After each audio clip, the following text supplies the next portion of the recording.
ጤና ይስጥልን አድማጭ ተመልካቾቻችን ሚያዝያ 12 2018 ዓ.ም ዕለታዊ መረጃዎችና ዘገባዎችን ይዤ መጥቻለሁ። መረጃና ዘገባዎችን እየተከታተላችሁ አብራችሁ እንድትቆዩ ነው በአክብሮት የምጋብዛችሁ። በተለያዩ አካባቢዎች ያሉ የግንባር ዘመቻዎችን በተመለከተ ያሉ ዝርዝር መረጃዎችን በዚህ ሰዓት ወደ እናንተ አደርሳለሁ። ወደ ምዕራብ ወሎ የሚወስደን ሰፊ ወታደራዊ መረጃ አለ። በዚህ ግንባር ሁለቱ ኮሎኔሎች ፋኖ እናጸዳለን በሚል ይዘውት የገቡት አብዛኛው ኃይል አልቋል። አንድ ሻምበል አድማ ብተናን ጨምሮ እንደዚሁ ሬጅመንቶች ኃይል አልቋል የሚለው መረጃ ጨምሮ በተለያዩ አካባቢዎች ያሉ ዘመቻዎችን ራያ ቆቦ በተለይ በሰሜን ወሎ እና በደቡብ ወሎ የተለያዩ አካባቢዎች ያሉ የዝርዝር የግንባር መረጃዎችን እንዲሁም ደግሞ ወደ ተለያዩ አካባቢዎች የሚወስዱ መረጃዎች አሉ። እየተከታተላችሁ አብራችሁ እንድትቆዩ ነው በአክብሮት የምጋብዛችሁ። በወሎ ቀጠና በርከት ያሉ ዘመቻዎች መደረጋቸውን ያሳያሉ መረጃዎቹ። ከራያ ቆቦ እስከ አምባሰል፣ ከአምባሰል ወረባቦ፣ ከወረባቦ እስከ መቄት፣ ከመቄት እስከ ቦረና ሳይንት ድረስ ባሉ ቀጠናዎች ያሉ የግንባር ዝርዝር መረጃዎችን ጨምሮ በተለያዩ አካባቢዎች ያሉ መረጃዎችን የ24 ሰዓት አጫጭር መረጃዎችን ወደ እናንተ አደርሳለሁ። እናንተም እየተከታተላችሁ አብራችሁ እንድትቆዩ ነው በአክብሮት የምጋብዛችሁ። ሀሳብ አስተያየት ቢኖራችሁ ጥቆማ@gmail.com ላይ ልታደርሱ ትችላላችሁ። ወደ ትግራይ የሚወስደን መረጃ አለ። የትግራይ ፖለቲካ እንግዲህ ከዕለት ወደ ዕለት ሽኩቻዎችና ውጥረቶችን እያስተናገደ እዚህ ደርሷል። ትላንትና በአክሱም የነበረውን አጠቃላይ ስብሰባ በተመለከተ የህወሓት ማዕከላዊ ኮሚቴ መግለጫ አውጥቷል። በመግለጫው ላይ የተነሱ ነጥቦችን በአንድ መስመር በአጭሩ ወደ እናንተ አደርሳለሁ። ለዚህ ጌታቸው ረዳም በእንግሊዝኛ ዓለም አቀፍ ማህበረሰቡና ዲፕሎማሲው ማህበረሰብ እንዲሰማኝ በሚል ጥሪ አቅርቧል። ጌታቸው ረዳ በእንግሊዝኛ ያስተላለፈው ጥሪ ምንድን ነው? እንዲሁም ደግሞ ጌታቸው ረዳ ታክቲካሊ አሁን ከህወሓት መግለጫ ጋር በተያያዘ ያቀረበው አዲስ ሀሳብም አለ። ይህም እንግዲህ ለህወሓት ያለውን ድጋፍ በቀጥታ ያሳየበት ነው። ይህንን ጨምሮ ያሉ መረጃዎች ምንድናቸው የሚለውን የተመለከተ የ24 ሰዓት የትግራይና አካባቢው ዝርዝር መረጃዎችን ወደ እናንተ አደርሳለሁ። እየተከታተላችሁ አብራችሁ እንድትቆዩ ነው በአክብሮት የምጋብዛችሁ። በአፍሪካ ቀንድ እንደዚሁ በ24 ሰዓታት ውስጥ ወደ አፍሪካ ቀንድ የተጓጓዙ የጦር መሳሪያዎችን እና የሳተላይት የበረራ መረጃዎችን መሰረት ማድረግ በተለያዩ አካባቢዎች አዲስ አበባን ጨምሮ ከካይሮ እስከ ካርቱም፣ ከካርቱም እስከ ዳርፉር፣ ከዳርፉር እስከ ሞቃዲሾ በ24 ሰዓት የተራገፉ የጦር መሳሪያዎችን በተመለከተም እንደዚሁ መረጃዎች አሉ። እነሱንም አደርሳችኋለሁ። እናንተ የሚጠበቅባችሁ አብራችሁ መቆየትና ሀሳብ አስተያየት ቢኖራችሁ ጥቆማ@gmail.com ላይ ሀሳብ አስተያየቶችን ማድረስ ነው። ብዙዎቻችሁ ጥቆማዎችን፣ ሀሳቦችን አድርሳችሁኛል። በእጅጉ አመሰግናለሁ። በደንቢያ ቀጠና በአርሶ አደሮች ላይ የተፈጸመ ያለው ግፍና ሰቆቃ ቀጥሏል። ይህንን ጉዳይ በተመለከተ በተለይ ከፋኖ ያፈነገጡ አሁንም በጫካ ውስጥ የሚንቀሳቀሱና በእዝና ሰንሰለት ውስጥ ያልገቡ አካላት እንዳሉ የፋኖች ምላሽ ሰጥተዋል። ይህንን ለማስተካከል እየሰራን ነው ብለዋል። በዚህ መንገድ 14 አርሶ አደሮች እንግዲህ ታፍነው ተወስደው ስለመገደላቸው፣ ገንዘባቸው ስለመዘረፉ እንዲሁም ደግሞ ብዙዎቹ በሌሊት እየተወሰዱ ስቃይ እንደተፈጸመባቸው ቤተሰቦቻቸው ገልጻችኋል። በስም ዝርዝር ጨምራችሁ በተለያዩ አካባቢዎች ያለ ግፍና ሰቆቃም ቀጥሏል። እንግዲህ ይህንን በተመለከተ የብልጽግና ባለስልጣናት ደግሞ ራሳቸውን ደብቀው ነው የሚንቀሳቀሱት የሚል ጥቆማዎችንም አድርሳችሁኛል። እዚህን ጨምሮ ወደ መረጃዎቹ እሄዳለሁ። ወደ መረጃዎቹ ሲሄድ በዚህ ሰዓት እንግዲህ ከማስቀድማቸው መረጃዎች መካከል የምርጫ ምዝገባን የተመለከተ ነው። ምርጫውና ምዝገባው ምን ይመስላል የሚለውን በየዕለቱ አንዳንድ አስገራሚ መረጃዎች እየወጡ ነው የሚገኙት። ዛሬ ደግሞ ወደ ባንክ በሚሄዱ ደንበኞች ላይ ባንክ በር ላይ ሚሊሻዎች በመቆም የባንክ ገንዘብ ለማውጣት የምርጫ ካርድ ካልወሰዳችሁ ገንዘብ አታወጡም ወደሚል ግዳጅ ደርሰዋል። የተለያዩ አስገዳጅ ተግባራት ሲፈጸሙ ነበር። የመንግስት ሰራተኞች ከስራ ትባረራላችሁ በሚል እንዲሁም ደግሞ በማህበራት የተደራጁ ሰዎች ከማህበር ትበተናላችሁ የሚል፣ አርሶ አደሮች ምርጥ ዘር ማዳበሪያ አታገኙም በሚል፣ ሹፌሮች ነዳጅ አታገኙም በሚል፣ የትኛውም አካል አገልግሎት የሚፈልግ ምርጫ ካርድ ካልወሰደ አያገኝም የሚል ነበር እስካሁን እየነበረው። አሁን ደግሞ የራሳችሁን ገንዘብም ማውጣት አትችሉም ወደሚል ደረጃ ተሸጋግሯል። ከዚህ ጋር በተያያዘ በተለይ በዋግኽምራ፣ ሰሜን ወሎ፣ ደቡብ ጎንደር አንዳንድ አካባቢዎች፣ ምዕራብ ወሎ እና ሰሜን ሸዋ አካባቢ ከተሰሙ መረጃዎች መካከል ደግሞ ምርጫ ካርድን በተመለከተ በሴፍቲኔት ተጠቃሚ የሆኑ የማህበረሰብ ክፍሎች በተለይ ገበሬዎች ስም ዝርዝራቸው ወጥቶ ለምርጫ አስፈጻሚዎች እንዲተላለፍ ተደርጓል። ወደ ገጠራማ አካባቢዎች በመሄድ ምርጫ ማስፈጸምና ምርጫ ምዝገባ ማድረግ ባለመቻሉ በወረዳ ደረጃ ይገኛል የተባለው የሴፍቲኔት ተጠቃሚዎችና የቤተሰቦቻቸውን ስም ዝርዝር ለምርጫ አስፈጻሚዎች ከማህደር ወይም ከሰነድ አውጥቶ በመስጠት በዚህ መንገድ በሁለት ቀናት የወረዳውን ህዝብ መዝግባቸው አምጡ በሚል ይሄ ስልት ብልጽግናውን ተግባራዊ እያደረገ ነው ተብሏል። አሁን የተለያዩ ስልቶችን ነው በየቀኑ እንግዲህ ተግባራዊ እየተደረጉ እንደሆነ በባህር ዳር የነዋሪዎች መታወቂያ ተነጥቋል። ጎንደር ሸማቾች እንደዚሁ ዘይትና ስኳር አታገኙም ተብለው ተመልሰዋል። አዲስ አበባ ምርጫ ካርድ ያልወሰዳቸው የመንግስት ሰራተኞች የሸኔ የፋኖ ወይም ደግሞ የሻዕቢያ ደጋፊ ነን ብላችሁ ፈርሙ በሚል ማስፈራሪያ ደርሶባቸዋል። የፖሊስ አባላትም ከስራ ተባረዋል። ይሄ ሁሉ እየሆነ ባለበት ሁኔታ ምርጫው ጥቅሙ ምንድን ነው የሚለውን በምልከታ አንድ ጉዳይ እናንሳ እስኪ። የምርጫ ጥቅሙ ምንድን ነው? በተደጋጋሚ እንደተባለው ይህንን የሚሰሙ የትኛውም አካል ሊያገናዝበው የሚችለው ነው። በዚህ ሁኔታ የተደረገ ምርጫ ጥቅሙ ምንድን ነው? ምንስ ያስገኛል የሚለውን አብሮ ማንሳት ያስፈልጋል። ከአሁን በፊት ምርጫ ኢህአዴግ 2007 100 ተመረጥኩ ባለ በጥቂት ጊዜ ውስጥ ነው የህዝብ አመፅና የህዝብ ተቃውሞ ተነስቶ በተመረጠ በሁለት ዓመቱ ከመንበረ ስልጣኑ የተባረረው የፈራረሰው። ስለዚህ አሁን ብልጽግና በዚህ አስገዳጅ ሁኔታ ውስጥ ምርጫ አደረግኩ ከማለት ይልቅ ከምርጫ በፊት የህዝብን ሰላም፣ ደህንነት እንዲሁ ደግሞ መቅደም ያለባቸውን የፖለቲካ ጉዳዮች ቢያስቀድም መልካም አይሆንም ወይ? እንደው ከቻለ ማለት ነው። ካልሆነ ግን በዚህ ግርግር ተመርጫለሁ የሚለው አሁን ህወሓት 2013 ምርጫ አድርጌያለሁ በሚል ያን ምክር ቤት እየመለሰ ይገኛል። ብልጽግና በዛ መንገድ የተመረጠ መንግስት ነው የፈለገውን ያደርጋል የሚል ይሁንታ ወይ ደግሞ ተመርጫለሁ የሚል አቋም ለመውሰድ ካልሆነ የተለየ የሚያመጣው ነገር የለም። የህዝብ ቅቡልነትን አይጨምርም፣ የህዝብን ችግር አይፈታም። እንደው የገንዘብና ኢኮኖሚ ብክነት ከማምጣት ውጭ ምርጫው የሚሰራው ነገር የለም። ከምርጫ ፊት የመደረግ ያለባቸው ዜጎች የመንቀሳቀስ መብታቸው ያሉ ጦርነቶች በሰላምና በውይይት እንዲፈቱ፣ ከዛ ባለፈ ደግሞ አስቸኳይ የሆኑ ዓለም አቀፍ ድርድሮችን በማድረግ መፍትሄዎችን ማምጣት የሚገባ ይሆናል። ከዛ ባለፈ ግን በዚህ መንገድ ሄዶ ምርጫ አድርጌያለሁ ማለት ውሃ የሚቋጥር አይሆንም። ብዙ እንኳን የምርጫ ካርድና ምርጫ አድርጌያለሁ በሚል በምርጫ ውጤት ምክንያት በርካታ መንግስታት በዓለም ላይ ተለውጠዋል። የምርጫውን ውጤት አንቀበልም ያለ ህዝብ በርካታ ሀገራት መንግስታትን ለውጧል። ስለዚህ የምርጫ መተማመኛም ሊሆን እንደማይችል መታወቅ ይገባዋል። ችግሩ መፈታት ያለበት በዚህ መንገድ ስለሆነ ወደ ሌሎች መረጃዎች ነው የሚሄደው። ወደ መረጃዎች ሲሄድ ወደ ወልዲያ አካባቢ ያገኘሁትን መረጃ አስቀድማለሁ። በወልዲያ የብልጽግና አመራሮች የሚሄዱባቸውንና የሚንቀሳቀሱባቸውን የመንግስት ተሽከርካሪዎች ታርጋ እየነቀሉ ነው የሚንቀሳቀሱት። የፖሊስ አዛዦች ጭምር መለዮ ሳይለብሱ እንደ ሲቪል ነው የሚንቀሳቀሱት። ይሄ ያለውን ስጋት ተከትሎ እንግዲህ የብልጽግና የፖለቲካና የጸጥታ ሹሞች ያሉበትን ሁኔታ የሚያሳይ ነው። የፖሊስ አዛዦች ሲቪል ለብሰው የመኪና የፊትና የኋላ ታርጋ ቁጥሮችን ነቅለው ነው መኪና የሚያሽከረክሩት። እንቅስቃሴያቸውን በዚህ መንገድ እንደሆነ ነው የተገለጸው። ይህም እንግዲህ በህዝቡ ውስጥ ያለውን ፍርሃትና ስጋት የሚያሳይ ነው።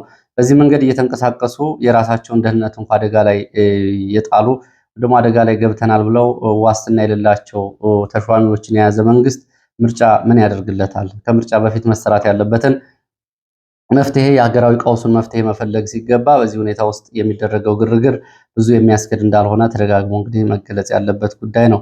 ወደ ደቡብ ጎንደር ጉናና ክምር ድንጋይ አካባቢ ስንሄድ በጉና ተራራ ስር ክምር ድንጋይ ከተማ በተፈጸመ ድንገተኛ ጥቃት ወታደራዊ እና ቁሳዊ ኪሳራ ደርሷል። ምሽት 1 ሰዓት ላይ ወደ ከተማ ዘልቀው የገቡት የፋኖ አባላት በፈጸሙት ድንገተኛ ጥቃት የአድማ ብተና አባላት ጉዳት ደርሶባቸዋል። ሞትና ቁስለኛ ሆነዋል። በተፈጸመው ልዩ ጥቃት ወይም ደግሞ ኦፕሬሽን የደረሰው አሃዛዊ ጉዳት በተመለከተ እስካሁን ድረስ መረጃዎቹ እየተጣሩ ነው። ይሄ ትላንትና መሻሽ የተፈጸመ ጥቃት ነው። ወደ ሌላው ደቡብ ጎንደር ብናትና አካባቢው የአማራ ተወላጅ የሆኑ የመከላከያ አባላት ስለመረሸናቸው መረጃዎች ገልጸዋል።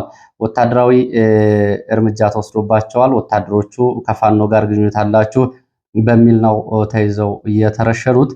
ብዙ ቦታዎች የአማራ ተወላጆች በጥርጣሬ ይታያሉ። በሰራዊቱ ውስጥ ያሉ የኦሮሞ ወታደራዊ አዛዦች ፋኖ በሚል የተለያየ እርምጃ ይወስዱባቸዋል።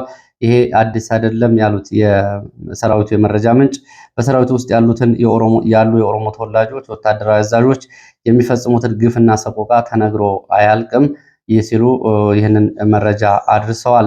በዚህ በብናት የተገደሉት 4 የሚሆኑ ወታደሮች ናቸው። እነዚህ ደግሞ ከፋኖ ጋር ተገናኝታችኋል በሚል ተጠርጥረው የተገደሉ እንደሆነ ነው። የተገደሉት እንግዲህ አማራ በመሆናቸው ሰበብ ተፈልጎላቸው ነው ብለዋል። በሰራዊቱ ውስጥ ያሉት የኦሮሞ ተወላጅ እና ወታደራዊ አዛዦች የሚፈጽሟቸው ግፍና ሰቆቃዎች በህዝቡ ላይ ብቻ ሳይሆን በወታደሩ ላይም ተመሳሳይ ነው እይታቸው። በሚሊሻውም በአድማ ብተናው ላይም ተመሳሳይ እርምጃዎችን ነው የሚወስዱት።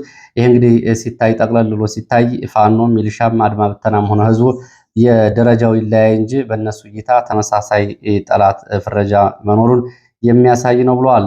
ባለፉት 6-7 ዓመታት የመከላከያ ቁልፍ የሚባሉ ቦታዎች በሙሉ በአንድ ብሔር ተወላጆች የተያዙ ናቸው።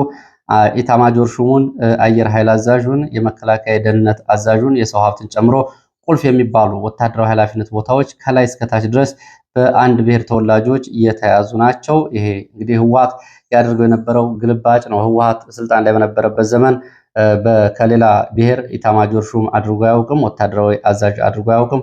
ሁሉንም ከትግራይ ነበር ያደርጋቸው። አሁን ደግሞ ያለው ስርዓት የዛን ግልባጭ ነው እያደረገ ያለው። በዚህም እንግዲህ በስም ማስረጃዎች ጭምር ነው እንግዲህ ካሉ ቁልፍ 58 ቦታዎች ወደ 49 የሚሆኑት በኦሮሞ ተወላጆች የተያዙ መሆናቸውን መረጃዎቹ የሚያሳዩት። ወደ ወለጋ የሚወስደን መረጃ ላስከትል። በወለጋ ሲቡ ሲሬ ተብሎ በሚጠራ ቦታ በሌሊት ወጣቶችን ለማፈን በሁለት አቅጣጫ የገባ መከላከያ፣ የክልሉ ልዩ ኃይል ፖሊስ እና እንዲሁም ደግሞ ጋቸና ሲርናና ሚሊሻ በአጸፋ ምላሽ ከባድ ጉዳት ደርሶባቸዋል። በአጸፋ ምላሹ በሌሊት ራሳቸውን እየተከላከሉ የሚኖሩ የአማራ ወጣቶችን ደግሞ የፋኖ አባላትን ለማፈን ጥቃት የከፈቱት በአጸፋ ምላሽ ጉዳት ደርሶባቸዋል። የሻምበል አዛዡን ጨምሮ ቁጥራቸው ያልታወቁ ወታደሮች ሙትና ቁስለኛ ሲሆኑ 10 የነፍስ ወከፍ መሳሪያዎች በወጣቶቹ የአማራ ፋኖች እጅ ገብቷል ተባለ። ወለጋ ነው። ከሁለት ቀናት በፊት በምስራቅ ወለጋ እና ሆሮ ጉዱሩ ወለጋ ሁለት ወረዳዎች ላይ በተፈጸመ የድሮን ጥቃት 7 ሲቪሊያን መገደላቸውን የመረጃ ምንጮቹ አብረው አስታውሰዋል። ወደ ትግራይ የሚወስደን መረጃ ላስከትል። በትግራይ ዋዜማ ሬዲዮ ይዞት በወጣው ዘገባ መሰረት ዛሬ በትግራይ ከባድ ውጊያ ይቀሰቀሳል በሚል ወጣቶች ትግራይን ለቀው መሰደድ ቀጥለዋል። ትግራይን ለቀው ወደ ጎረቤት ሀገራትና ወደ አዲስ አበባ እየሸሹ ያሉ የትግራይ ወጣቶች ቁጥራቸው ጨምሯል። በክልሉን ለቀው የሚወጡ ወጣቶች ቁጥር እያሻቀበ መምጣቱን ተከትሎ የህወሓት የመፍትሄ እርምጃ በሚል ወጣቶችን የጫኑ ተሽከርካሪዎች እንዳይንቀሳቀሱ እገዳና የኬላ ጥበቃ ስምሪት ሰጥቷል። ወደ አፋርና ወደ አማራ ክልል ወጣቶች እንዳይወጡ የኬላ ጥበቃዎች እንዲሁም ደግሞ ተሽከርካሪዎች እንዲመለሱ እየተደረገ ሲሆን በተለይ በትግራይ ውስጥም በተጨማሪ ወደ መቀሌና ከአንድ ከተማ ወደ ሌላ ከተማ የሚደረጉ የወጣቶች እንቅስቃሴ መገደባቸው ነው የታወቀው። ትግራይ ክልል ውስጥም ወጣቶች እንዳይንቀሳቀሱ ተደርጓል የሚለው የዋዜማ ዘገባ በዚህ እንቅስቃሴ ለማድረግ ወጣቶቹ ለኬላ ጥበቃዎች ወይም ደግሞ ለጸጥታ ሰዎች ገንዘብ ከፍለው ነው የሚያልፉት ሲሉ ትግራይ ውስጥ ያለውን ስጋትና ወጣቶቹ ክልሉን እየለቁ እየሸሹ ያሉበት ሁኔታ ተገልጿል። በጭነት ተሽከርካሪዎች ጭምር አምልጠው ለመውጣት የሞከሩ ወጣቶች ተይዘው ወደ ካምፕ መወሰዳቸውንም ዋዜማ በዘገባው ይዞ ወጥቷል። ለትግራይ ፖለቲካ ተጨማሪ መረጃዎችን ከሁለት ቀናት በፊት በአክሱም ከተማ ስብሰባ አድርጎ ውሳኔ ያሳለፈው የህወሓት ማዕከላዊ ኮሚቴ በውሳኔው ላይ የተለያዩ ጉዳዮችን አንስቷል። እንደ ወትሮ የፌዴራል መንግስቱን የሚከስ መግለጫ አውጥቷል። ትላንትና መሻሹን ባወጣው መግለጫ የፌዴራል መንግስቱ የፕሪቶሪያውን ሰላም ስምምነት ሙሉ በሙሉ በመጣስ አሁንም የትግራይ መሬት ተወሮ በጠላት እጅ ይገኛል። እንግዲህ ምን እያለ እንደሆነ ህወሓት ግልጽ ነው።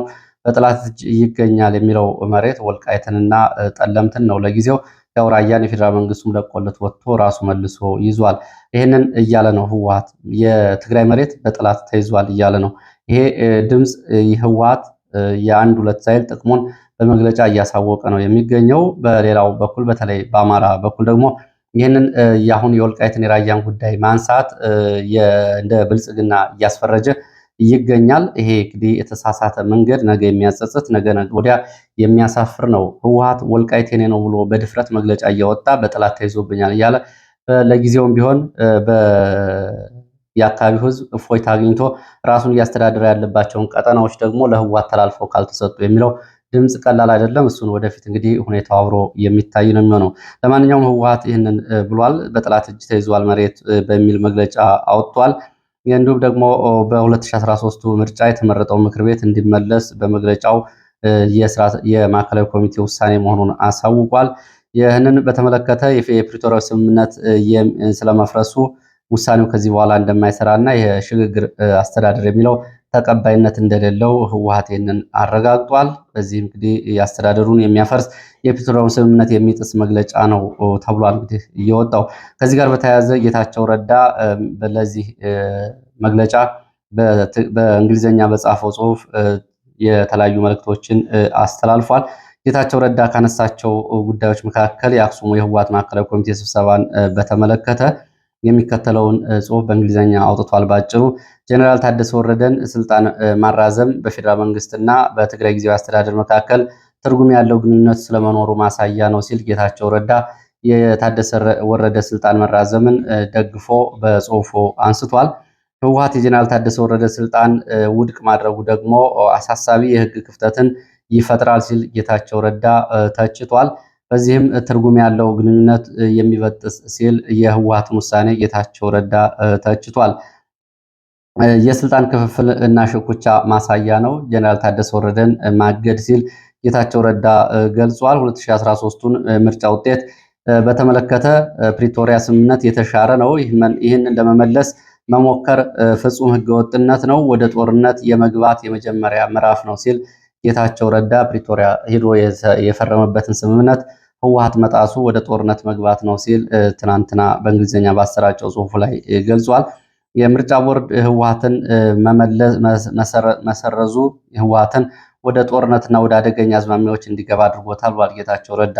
በዚህ የጌታቸው ጽሁፍ ላይ ህወሓት መመለስ አለበት የፖለቲካ ፓርቲነቱ የሚል አስተያየትና አንድምታ ያለው ነው። ህወሓት የፖለቲካ ፓርቲነቱ የሚመለስ ከሆነ ወደ ጦርነትና አደገኛ አዝማሚያ ላይገባ ይችላል የሚል ጌታቸው ረዳ በእንግሊዝኛ ለዓለም አቀፍ ማህበረሰብ እንዲደርስ በጻፈው ጽሁፉ ላይ ይህንን አመላክቷል። ጌታቸው ረዳ የህወሓትን መግለጫ በተመለከተ የሚያመጣቸው ሁለት አደገኛ ችግሮች በሚል ካነሳው መካከል አንደኛው በአማራ ክልልን ጨምሮ በወልቃይት ራያ ጋር የተያያዘ አዲስ ጦርነት ይቀሰቀሳል ብሏል። የህወሓት አጀንዳ ግዛት የማስመለስ አጀንዳ ስለሆነ ጦርነት ይቀሰቀሳል ብሏል። ከላይ ህወሓትን በእርግጥ በጠላት ተይዘዋል ብሏል አካባቢዎቹ። ሁለተኛ የውስጥ ክፍፍልና የትግራይን የፖለቲካ ሽኩቻ ያሰፋል። ታደሰ ወረደ በተግባር ስራ ላይ ሲጠመድ፣ ደብረጽዮን ደግሞ ፓርቲውን ለማትረፍ ይወራጫል። ይሄ ከባድ አደጋ ይዞ ይመጣል። ለትግራይ የውስጥ ፖለቲካ ግንኙነትም አደጋ እንዳለው ነው ጌታቸው ረዳ ያነሳው። እንግዲህ ህወሓት በትላንትናው መግለጫው ጠቅለል ተብሎ የትግራይ መሬት በወረራ መያዙን፣ በትግራይ ለሁለተኛ ዙር እገዳ፣ የበጀት፣ የነዳጅ፣ የስራ ኃላፊዎች ድልድልን በተመለከተ እገዳ መኖሩን፣ ወታደራዊ ዝግጅት ወደ ትግራይ አካባቢ በርካታ ኃይል ተጠግቶ ለጦርነት የተዘጋጀ መሆኑና በትግራይ ህዝብ ላይ ጦርነት ለመክፈት የፌዴራል መንግስቱ ወታደራዊ ዝግጅት እያደረገ መሆኑን፣ የፌዴራል መንግስቱ የትግራይን ህዝብ ህልውና እንደገና አደጋ ላይ የሚያጋልጥ እንቅስቃሴ እያደረገ ነው የሚል መግለጫ አውጥቷል። በዚህ የህወሓት ወታደራዊ አዛዦች ደግሞ ዘመቻ መከት የሚል ካውንስል እቅዶችን ወደ ታጣቂዎች እንዲያወርድ ትዕዛዝ መስጠታቸው ነው የተገለጸው። የዘመቻ መከት ካውንስል ትዕዛዝን ወደ ታጣቂዎቹ አውርዷል። ትግራይ አካባቢ ያሉት ፖለቲካዊ መረጃዎች እነዚህ ናቸው። ወደ ሌሎች መረጃዎች እቀጥላለሁ። ወደ ሌሎች መረጃዎች ስቀጥል ወደ ምዕራብ ወሎ የሚወስደን መረጃን የማስከትለው በምዕራብ ወሎ ቦረና ሳይንት በተለያዩ ግንባሮች በተከታታይ ቀናት በተደረገው ውጊያ ሁለት ኮሎኔሎች እየመሩ ይዘውት ከገቡት ሬጅመንት ውስጥ ከፍተኛ ወታደራዊ ጉዳት ደርሶበታል። የወጣ የለም አብዛኛው ነው የተባለው። አንድ ሻምበል የአድማ ብተናም ለግዳጅ አብሮ ገብቶ አልወጣም። ፋኖን ማጽዳትና መቆጣጠር፣ የምርጫ ስራዎችን የሚያውክ እንቅስቃሴን ቀድሞ መቆጣጠር በሚል ሰፊ ዝግጅት በማድረግ ከመካነ ሰላም እስከ ሰኞ ገበያ በታ ተብሎ የሚጠራው ቦታ ድረስ በተደረገ ተከታታይ ዘመቻ በቁጥር ያልታወቀ መከላከያ፣ አድማ ብተና፣ ሚሊሻ ወታደራዊ፣ ሰብአዊና ቁሳዊ ኪሳራ አስተናግዷል። በተለይ በታ፣ ሰኞ ገበያ ተብለው በሚጠሩ ቦታዎች በነበሩ ዘመቻዎች የነፍስ ወከፍ የቡድን መሳሪያዎች፣ ተተኳሽ እንዲሁም ደግሞ የእጅ ቦምቦችን ጨምሮ በፋኖች ገብተዋል። ወታደራዊ ተሽከርካሪ ወድሟል። እንዲሁም ደግሞ የቡድን መሳሪያዎችም እንደዚሁ ወድመዋል። ይህንን በተመለከተ ፋኖን ለማጽዳት ምርጫ ለማድረግ በሚል ኮሎኔል ተስፋዬና ኮሎኔል ዘላለም ይዘውት ከገቡት ሁለቱ ኮሎኔሎች ይዘውት ከገቡት ኃይል አብዛኛው ብርቱ ጉዳት ደርሶበታል ተብሏል። ጉዳት ሁኔታዎችን በተመለከተ በፋኖ በኩል የወጣው ሪፖርት ቢያንስ 300 የሚደርስ የሚሊሻ አድማ ብተና የመከላከያ ኃይል ሙት ቁስለኛ ሆኗል፣ ካልሆነም ተበትኗል፣ ካልሆነም ደግሞ እጅ ሰጥቷል ሲሉ ነው አሃዛዊ መረጃዎችን በዚህ መንገድ የገለጹት። ሌላው ከግዳጅ ቀጠና የሚወጡ የሚሊሻና አድማ ብተናን በተመለከተ ነው። በሸዋ ቀጠና ከግዳጅ ቀጠና ወጥተው ወደ ፋኖ የተቀላቀሉ የአድማ ብተናና የሚሊሻ አባላት አቀባበል ተደርጎላቸዋል። ከሸዋሮቢት ከተማ የሚሊሻ አባላት እንዲሁም ደግሞ ከአንኮበር አልዩ አምባ የወጡ የአድማ ብተና አባላት የአድማ ብተና የቲም አዛዥን ጨምሮ ከነሙሉ ትጥቃቸው ወደ ፋኖ ተቀላቅለዋል። በዚህም የአድማ ብተናና የሚሊሻ አባላቱ ወደ ፋኖ ሲቀላቀሉ ደማቅ አቀባበል ተደርጎላቸዋል ብለዋል የመረጃ ምንጮቹ። ወደ አምባሰል ወደ ወሎ እንመለሳለን። አምባሰል ተራሮች በተደረገ ውጊያ ጉዳት ደርሷል። በቡድን መሳሪያዎች በተያገዘ ውጊያ ነው የተደረገው። ከአበት እስከ ድብል ድረስ ድብል ተብሎ የሚጠራው ድረስ ለግማሽ ቀን በተደረገ ውጊያ የደረሰው ጉዳት በውል አልታወቀም።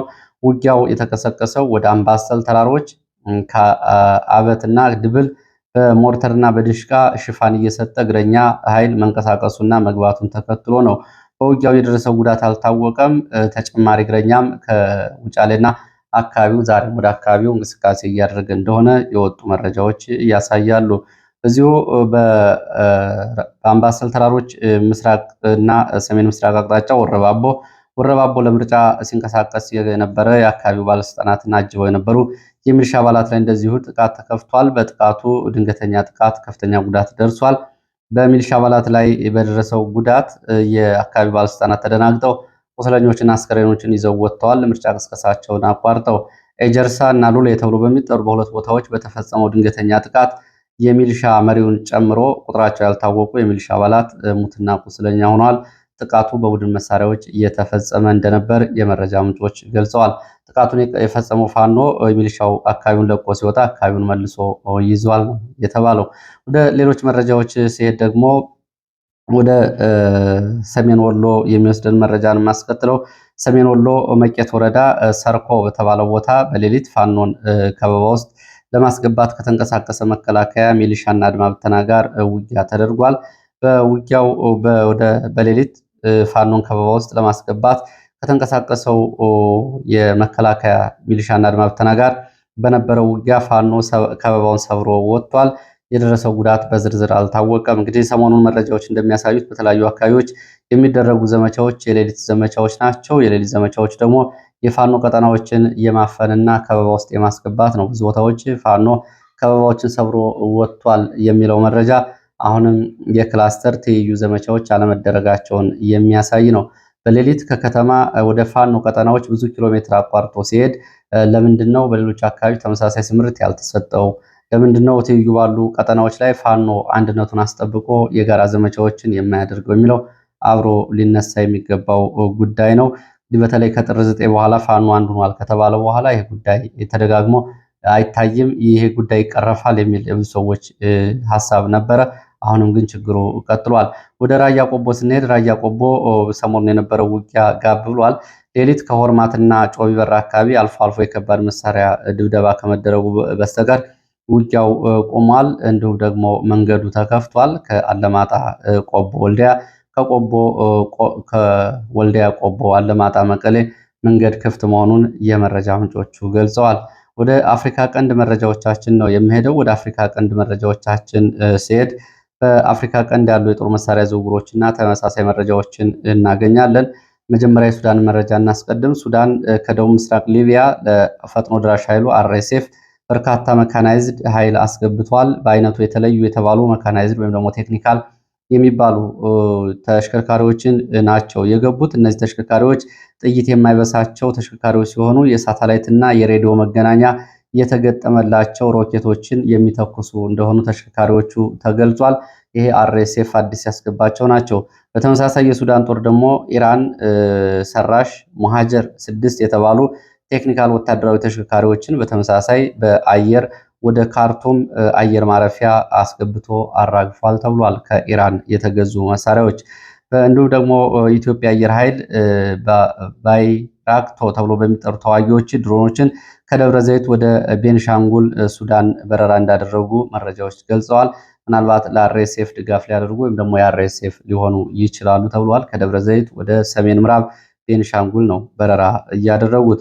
የቱርክ ባይራካት ተብሎ የሚጠሩ ተዋጊ ድሮኖች ለሳውዲ አረቢያ መስጠቷንም መረጃዎች ገልጸዋል። የማጓጓዙን ስራ የግብፁ ኤር ማስተር ተብሎ የሚጠራው አውሮፕላን በቦይንግ አጓጉዞ ወደ ሳውዲ አረቢያ አስገብቷል ነው የተባለው።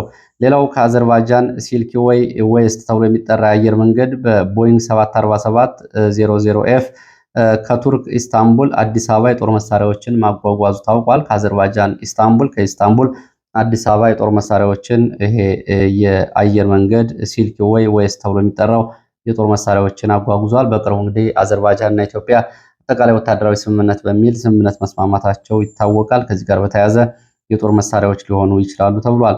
እንዲሁም ደግሞ ገልፍ ስትሪም ፕራይቬት ጀት የተባለው የግል አውሮፕላኖች ከቱርክ አንታሊያ ወደ ሞቃዲሾ የጦር መሳሪያዎችን ጭነው አራግፈዋል። ከቱርክ ወደ ሞቃዲሾ የሚገባው የጦር መሳሪያ እንግዲህ በየቀኑ እየገባ ያለው በዚህ የቱርክ ኤምአይቲ ተብሎ የሚጠራው የስለላ ተቋም ይህንንም ማረጋገጡን መረጃዎቹ ገልጸዋል። ከግብፅ ካይሮ ሉግዞር ተብሎ የሚጠራ አየር ማረፊያ ወደ ፖርት ሱዳንም እንደዚሁ ትላንትና የጦር መሳሪያ በአውሮፕላን ተራግፏል። ሌላው ደግሞ ከሩሲያ ልዩ ስኳድረም አርኤ 85084 የሚል የበረራ ቁጥር ያለው አውሮፕላን ከሞስኮ አስመራ የጦር መሳሪያዎችን አራግፏል ተብሏል። ይሄ የሆነው ግን ባለፈው ኤፕሪል 15 እንደሆነ የሳተላይት በረራ መረጃዎች ያሳያሉ። ለዚህ ሰዓት ከተለያዩ አካባቢዎች ማሰባሰብ ወደ እናንተ ያቀረብኳቸው መረጃዎች እነዚህ ነው የሚመስሉ። ስለተከታተላችሁ በእጅጉ አመሰግናለሁ። በሌላ ተመሳሳይ መርሃ ግብር እስከምንገናኝ መልካም ጊዜ